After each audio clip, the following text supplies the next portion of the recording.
Oh yeah, we will share that text.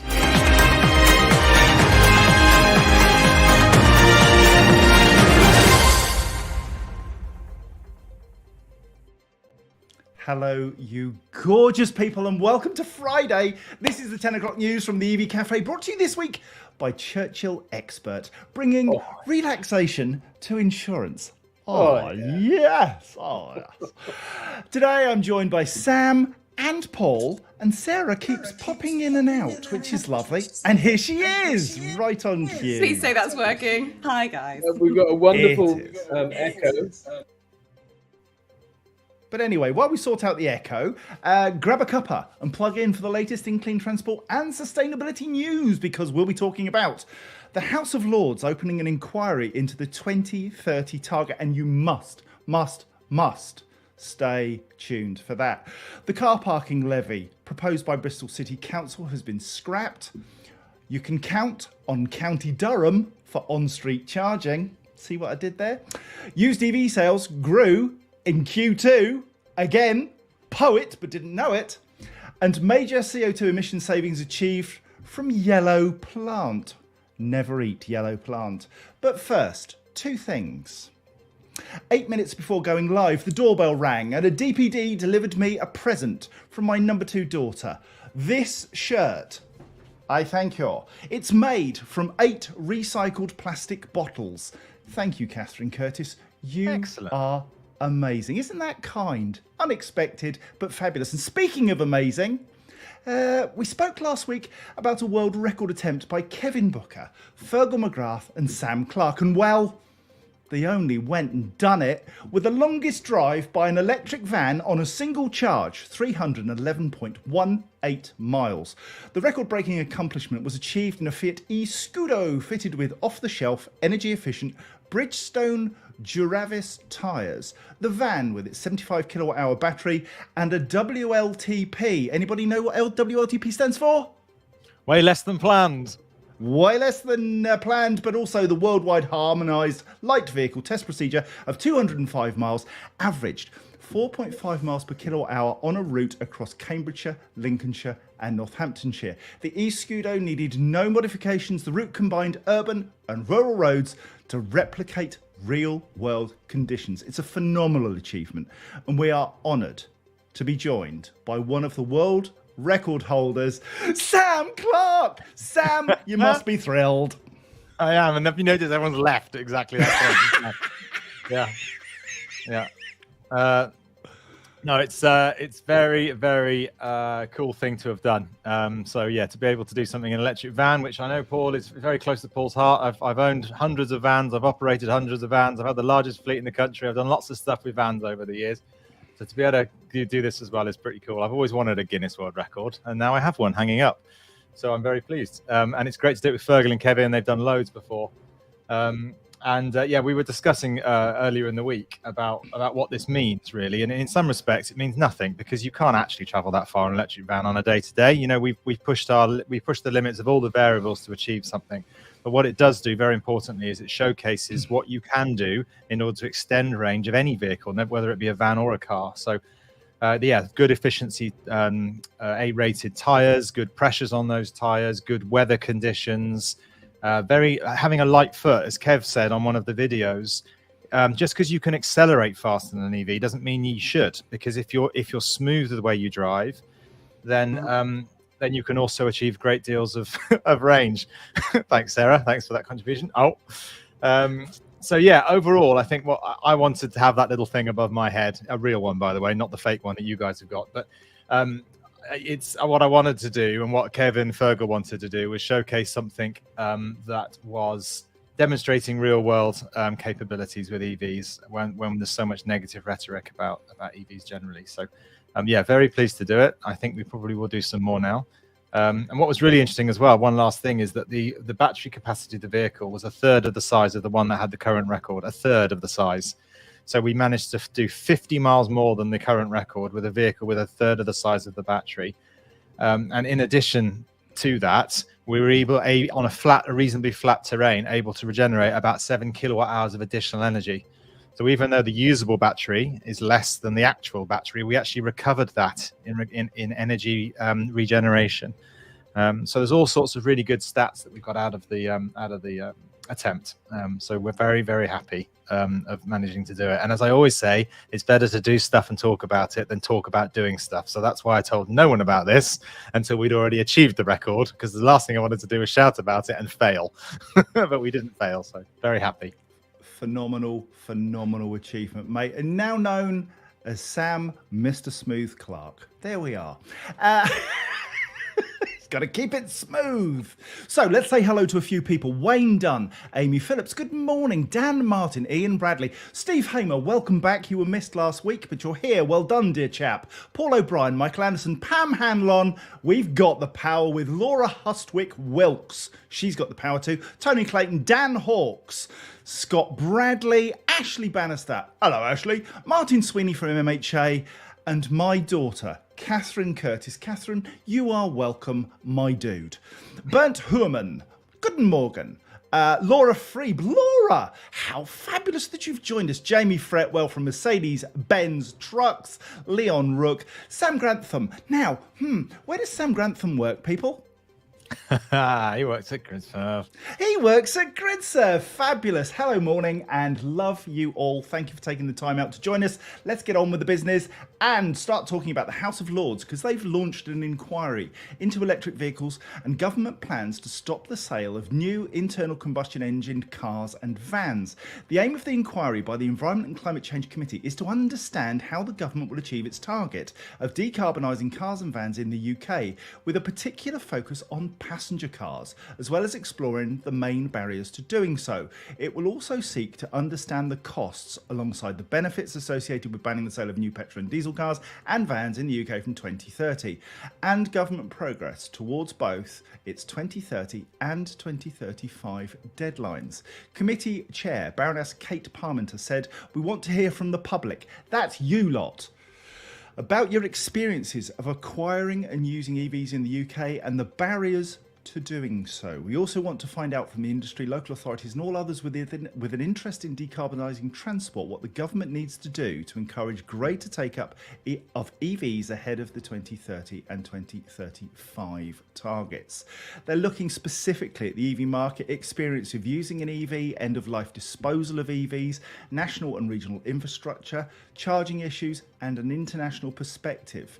The complete list of questions, plus details of how to submit evidence by the deadline of 5 p.m. on Friday, September the 15th, 2023, can be found on the committee's website.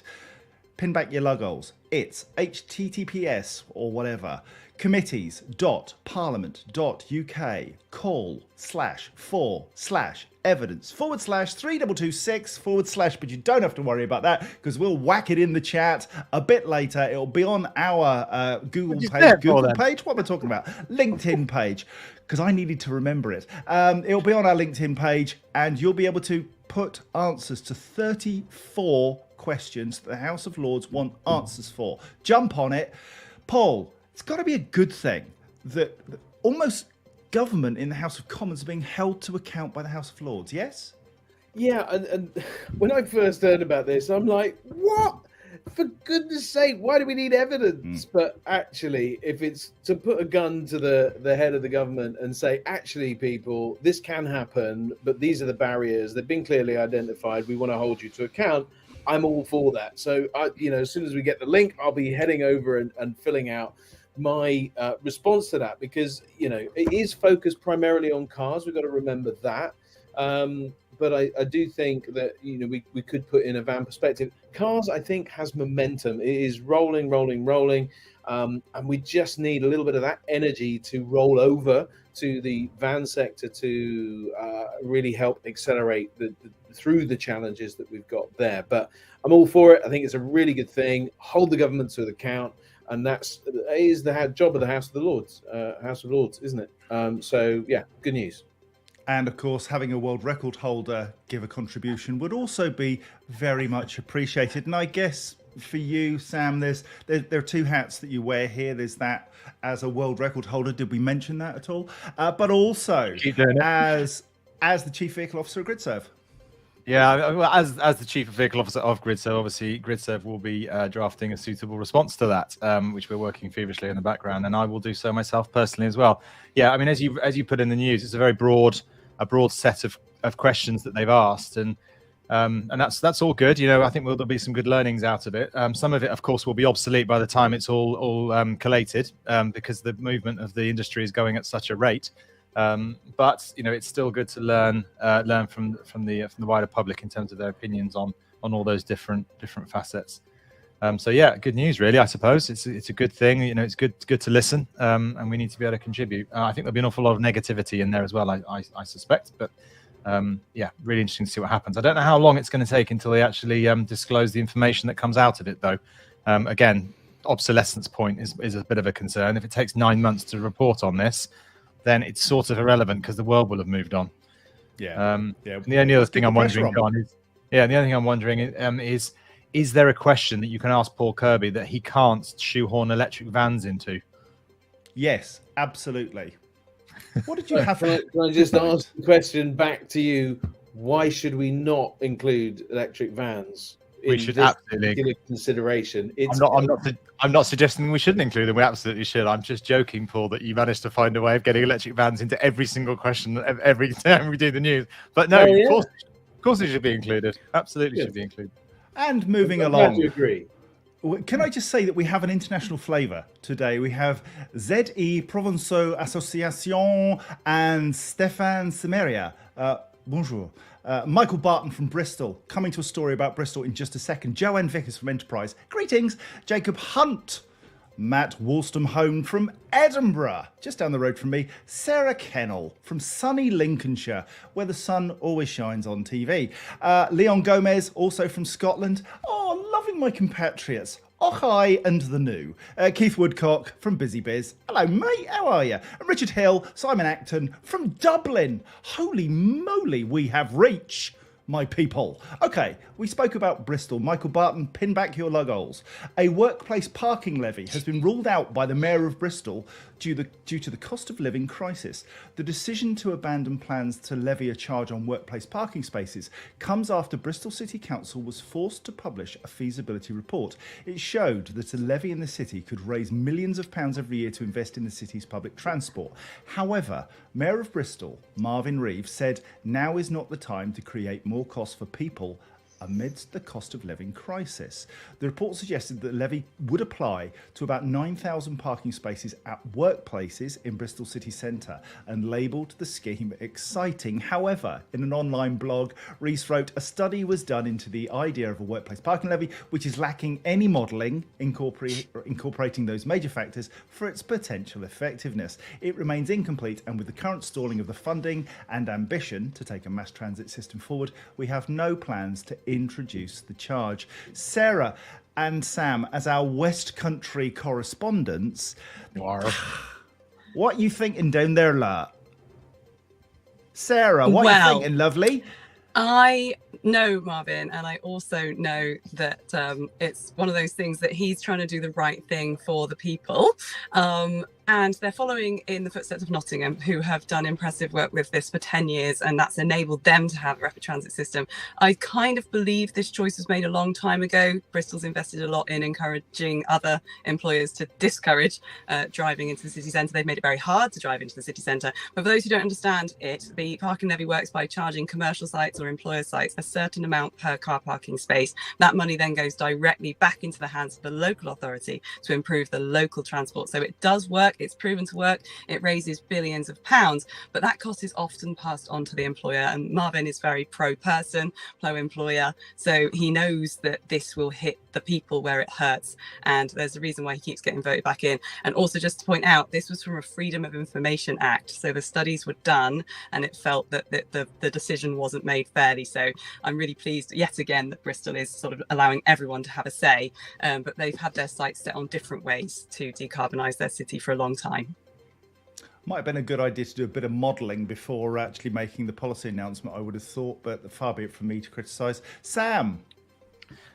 Personally, I'm just delighted that Sarah got her internet working just before you raised this particular one. Because, Not half as thrilled as I was. yeah, the answer is right in her wheelhouse, and she did it beautifully. And I'm not even going to attempt to add to it, to be honest.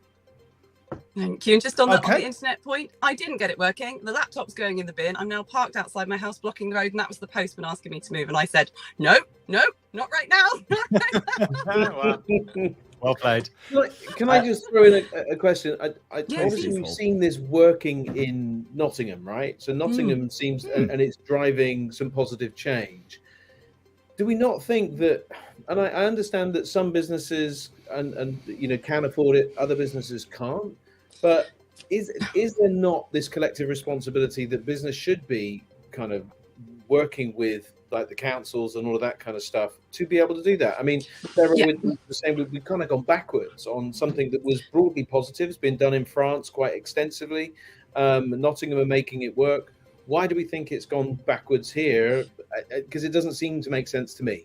Bristol has always wanted a rapid transport system. They've always wanted that. There's been long discussions about a tram or even an underground. And just the mere topography, the age of the city makes that very challenging. And also the political will. They've had a lot of change. They've gone from Green to Labour and back to, all over the place. So you can't do a 20-year project like this without the right buy-in from the political side, and they focus on cycling, walking and bus rapid transit instead of tram or subway, and 16 billion pounds is what's required. So it would be sort of now 15 years later that they would realize the benefits, and that's what Marvin Rees isn't saying flat no. He's saying this isn't the time for Bristol, and he's putting his people first, I think. Okay. Also, newsflash: the postman has managed to park. I can tell. Over your right shoulder, Sarah, we can actually see the postman. Well, at least I don't lie. You didn't lie about that. Let's not go too far. Anyway, I was thinking, whilst we were talking about the world record holder, Sam Clark, amazing human being that he is, we suggested, thank you, Sarah, we suggested that perhaps we could all have a world record attempt under our belts. And I wonder, anybody who is actually tuning into this nonsense, what world records should we each individually go after? Stick it in the comments. Let's see what happens, because we want to be like Tham. Anyway, a council pilot scheme will enable electric vehicle drivers without a drive to charge their plug-in car or van at home. 30 properties without off-street parking in County Durham have been chosen by the county council to take part. And this is what really drew me to this story. The business that's doing this is called Kerbo Charge, which I think is genius, and it was almost Kirby Charge. Love that. Anyway, a cable channel's cut into the pavement and covered with a flap to avoid being a trip hazard. It also had the word flap in it. The first installation has been carried out at a property in Crook. There we are. Councillor John Shuttleworth, Durham County Council's Cabinet Member for Highways, Rural Communities and Community Safety, said, "We decided to be involved in the pilot after residents living in properties without driveways got in touch with us about seeking a solution to charge their electric vehicles." Isn't it important that we do get hold of the people who make the policy decisions and tell them what we need? Their properties were checked for suitability before a programme of installation was planned and a contribution towards their install was agreed. County Durham has many terrace streets and properties without driveways. Whilst we have installed hundreds of publicly accessible electric charge points in every area of the county, this solution will allow residents to access electric vehicle charging at home. Helen Embleton, whose home is part of the pilot, said she was very happy to be part of the pilot, having just acquired an EV. It really helped solve a practical challenge and I'm really pleased with the results, she said. Sam, that's actually stuff happening. What do you reckon? I like the way you phrased that. Yeah, it is stuff happening, and it's good if it's practical and it works. I mean, Helen Embleton presumably can always park right outside her house, of course, because if she can't, then it's no use to her. So I guess it's important that if this is a demonstration of the art of the possible in terms of getting cabling from the streets to your house, that they do it in sufficient quantity that wherever you park on the street, you're able to charge your vehicle. Because there is no guarantee ever on a terraced parking street, in the same way that it's very unlikely you'll ever get anywhere near a lamppost to charge on it, because the proportion of lampposts to cars is less than 10 to 1. The more EVs we have in this world, the less access you're going to get to the ability to use it. So it has to be a practical solution, and if it is, then it's brilliant. Come But on, I do they've done like. this right. They've done this right. They've worked with the local authority. They've worked with the local residents. They've selected Turbocharge, who have got an impressive solution. Google it, please. It's a very neat little cable run between your house and car. I validate your point entirely. I do wonder though, because it's a community and it's a street and it's a neighbourhood, whether or not there might even be an opportunity to. Well, if you knew somebody else, you could park on each other's bays. But we know from London, we know from your video years ago that it is difficult to park on street.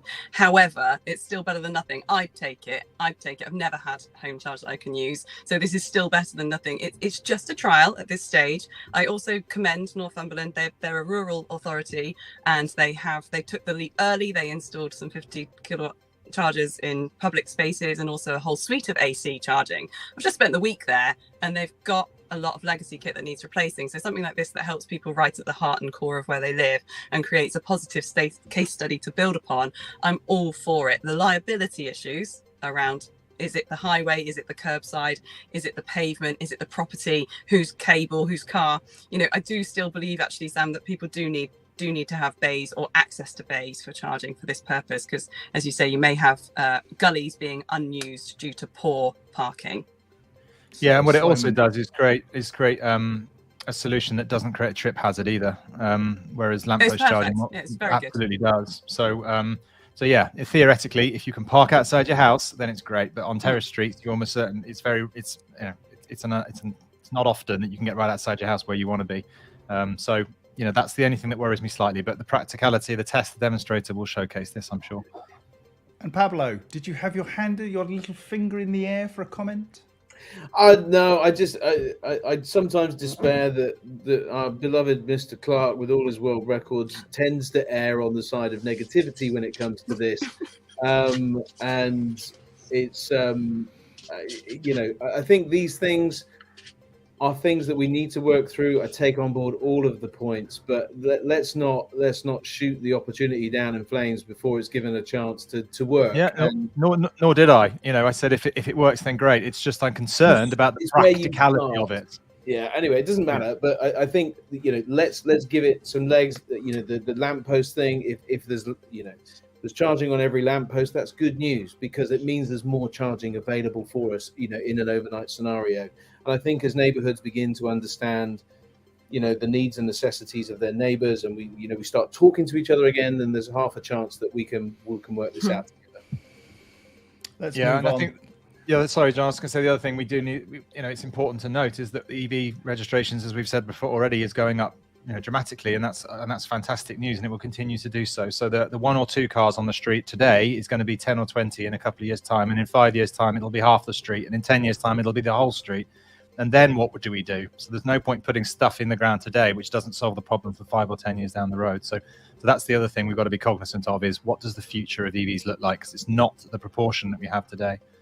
Well, speaking of which, thank you for that link, Sam. Appreciate that. £5 in the post. Used battery electric vehicle sales have increased, growing by 81.8% to 30,645 units in Q2, representing 1.7% of the market, a new record, up from 1% last year, according to new figures from the SMMT, the Society for Motor Manufacturers and Traders. Double-digit growth also continued for plug-in hybrids, up 11.4% to 18,500 units. This is really good news, isn't it? I mean, the used market is one of those which has been challenging, Paul, over the last 6 months, 8 months, 10 months. And now we're beginning to see that the figures are coming through.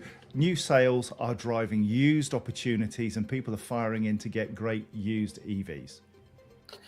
People are, and there's some very good value ones, and we're even hearing now stories of companies stepping in to do salary sacrifice even on used electric vehicles, which is great news in order to kind of promote the sale and the value of those vehicles. We do need to educate that second market. We've had experience of that ourselves when we've been training people that are delivering this service into the used market. Taking the new or the second-hand vehicle and passing it on to dealers that they just won't take an electric vehicle because they don't have clarity on the battery, they don't have clarity on how to sell them, and lots of the things that we're struggling with. And of course, that the same applies to vans. There you go, just for you, Sam.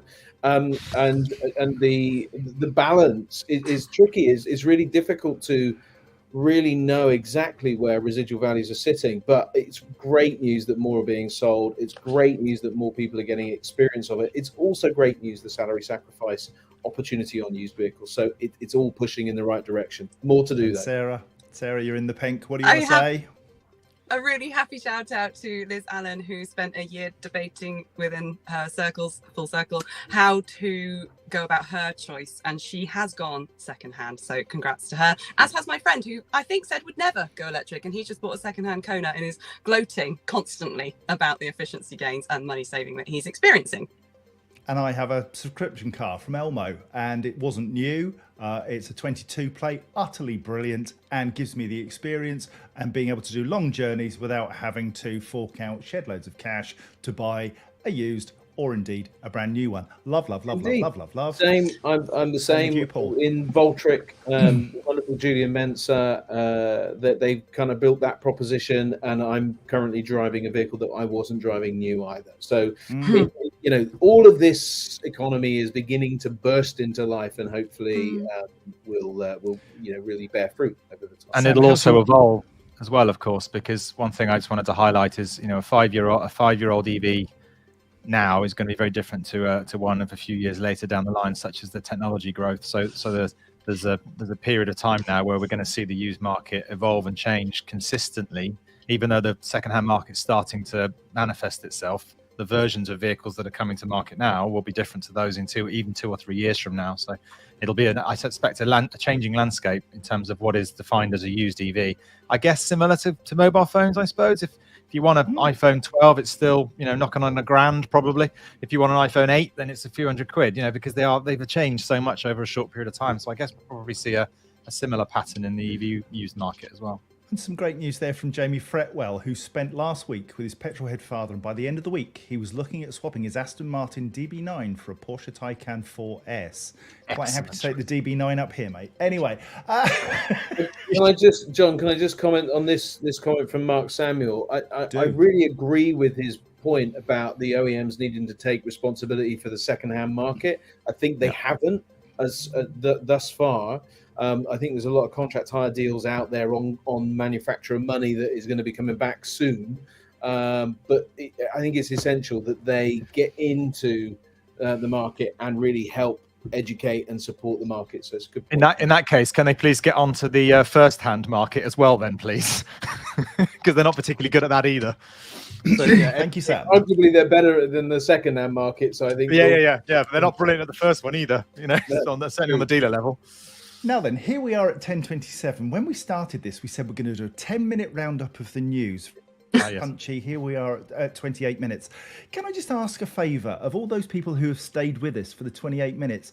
Do you want longer news? Do you want this sort of debate that happens on a Friday morning lasting half an hour? Or do you want that 10, 15-minute quick, sharp hit of news? You tell us. Whack it in the comments. Article You're basically 5. saying, This we is the last too one. much? Not at all. I'm going to get some feedback from our listeners. Do you want more, less, or about the same? The latest trials on yellow plant, diggers, earth movers, bulk commodity movers, etc. by Veolia have demonstrated the potential to cut carbon dioxide, and this is brilliant, by more than half, 58%, across its fleet of 660 site-based machines. The 6-month trial has focused on making key changes on the way the vehicles are used, how they're set up for tasks, ensuring they're optimised, and implementing programs for drivers to limit fuel use and vehicle wear. Results of the changes were recorded by telematics across a wide range of yellow plant, including articulated haul trucks, wheel loaders, track vehicles, dozers, and landfill compactors. Veolia's main testing site in Rainham, the total time vehicles spent idling has been reduced by 50%. That's incredible. Saving an estimated 12,000 litres of fuel a year. Paul O'Brien, more focus on EV vans, please. Yes, indeed. Other reductions in fuel burning rates are estimated to save a further 38,000 litres of fuel a year. Think of the cost of that. And together, they can save an estimated 133,000 kilograms of carbon emissions on this site alone, all through behaviour change. They've also looked at spare parts and retooling on site, so they're not having to ship spare parts, but they can fix and repair. They're looking at payloads and correct loading techniques and all that kind of stuff, and it is saving an absolute bucket load of carbon and money. It's brilliant, isn't it, this holistic approach? A quick comment from each of you before we have to wrap up at 10:30. Sarah? Lean management is definitely the way forward. Not only is it looking at the machines being used, but how the site is operated and also how the installation is carried out. And that reduces all things from air quality with dust, not having to dig up the ground twice, but also making sure that the drivers are exposed to a safer, cleaner environment whilst they're doing the installation, or mining in this case. And lean management, continuous improvement. You mentioned Liz Allen earlier, a real champion of continuous improvement, great supporter of ours. And EV Civils. EV Civils have really opened my eyes to this. Yeah. Yeah, and they so even have a yellow electric digger from JCB. So indeed, little yellow. Yeah. If you want to get in touch with either of those guys, fire us a DM and we'll sort you out. Paul, in terms of behaviour change, it's a massive challenge. Doesn't matter whether you drive car, van, truck. Getting people's minds in the right place, hugely challenging.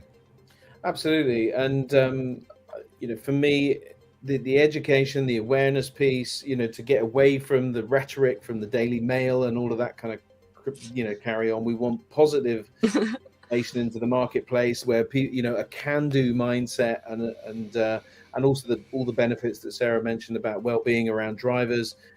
This is good for people. It's good for people that are driving. It's also good for the people around the vehicles in particular as well, not having to take in the carcinogenics that they have to breathe in. So it's a big win for me. And Sam, you're seeing behaviour change at the front line every day. What are the things you're noticing about people's behaviour? Well, yeah, that's a great question, and my comment was going to be a lovely segue into Paul's actually, and the idling piece is the bit that really struck it with me, because I've written to the headmaster of my kid's school to ask whether he can put signs up in the car park to stop the mums sat in their Range Rovers idling and kicking out fumes so their aircon can work, which boils my blood. And because you're just kicking out horrible carcinogenics into a car park where kids breathe air, which is very, very frustrating. And this example of I've lost it on my screen now, but the 50% reduction in idling is just huge. So it's whether it be in a school car park / playground or on an industrial site, if we can reduce that idling, that is a tremendous benefit. So as to Paul's point, whether it be a mum in a Range Rover at school or a guy sat in his digger, it's really important that they understand the implications of sat there with engines running for no particular reason. It will make a huge difference. So, other gender equality is available. Absolutely. Sam the stereotype is available for parties, bar mitzvahs. Mums in the Range Rover. Man on the Okay, but right. Come on, be a man. World record holding stereotyper. Thank you kindly. If you have any clean transport PR or news stories you'd like us to cover and be gender all over the shop, please send them to us at hello@evcafe.org. Until next Friday, it's goodbye from me and it's goodbye from them. This has been an EV Cafe production brought to you this week by Churchill Expert. Better insurance with less stress. Made just for you. Oh, yes. Other sustainability news services are available, but this is just fun. The EV Cafe is truly blessed to be partnered with Geotab, EV Civil Solutions, the AA, Churchill Insurance, Plug Me In, Spiri, Hydrock, Interval, Kersha, and McIntyre Hudson. We are the EV Cafe, supporting the transition to clean transport. Enjoy the rest of your day and your weekend, wherever it takes you. Until next Friday. Bye. Bye. I gotta go back.